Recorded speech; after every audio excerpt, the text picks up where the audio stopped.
Kick on the way. Kick is good, and the Cowboys win. Another year, another team atop the NFC East. The return of Dak Prescott and re-implementing the 4-3 defense helped Dallas reclaim its first division title and first playoff appearance since 2018. They got to get up and clock the ball. 5, 4, 3, 2. Dak will he get it off in time? Game is over. The 49ers have won.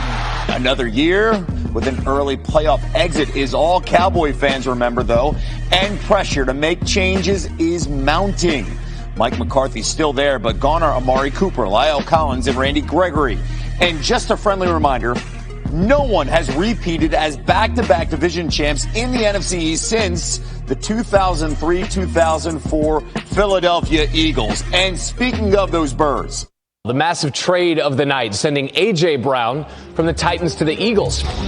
The Eagles are flying back up toward the top spot, adding A.J. Brown with Devontae Smith, giving Jalen Hurts a stellar playmaking duo, setting him up to make a big leap in his second year as the full-time starter.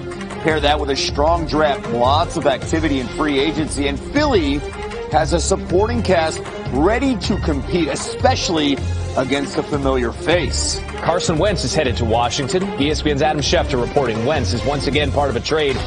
That's right. Carson Wentz is back in the NFC East. His exit from the division was a disaster.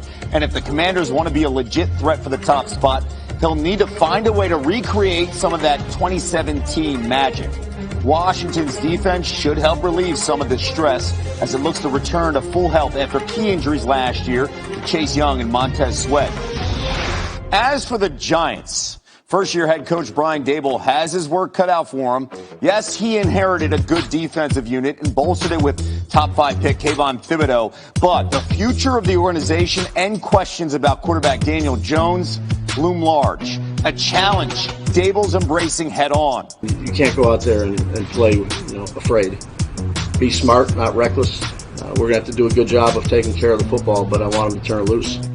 While New York continues to walk the thin line of panic or patience at quarterback, similar questions surround running back Saquon Barkley as he tries to prove he still has it after a string of injuries the past 3 seasons. All eyes are on the Giants' 2018 and 2019 top picks, who could be on their way out in a New York minute. All right, for more on the NFC East, we bring in our NFL reporter, Diana Rossini.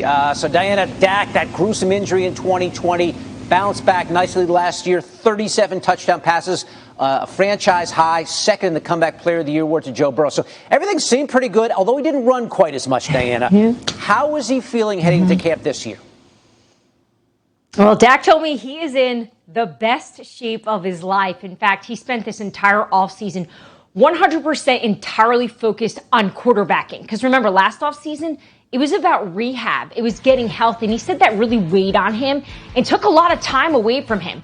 So now it's about just playing the position. And he also hired a PT, essentially, a physical therapist to work with him every single day. No days off. He takes this guy on vacation with him. And they just rehab and train and really are starting to get ready for this season. So physically, Dak feels fantastic, and head coach Mike McCarthy says they plan on using Dak more in the run game this upcoming season because he's been really impressed with his mobility already.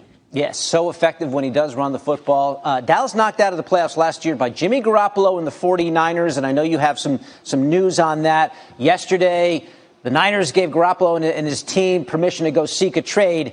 He comes with a big cap number, Diana, so how does that factor into his market? Well, I'm going to let you in on a little secret, David. The news broke yesterday that they're allowing Jimmy G's agent to talk to teams, but they've been doing that behind the scenes. Because here's the thing.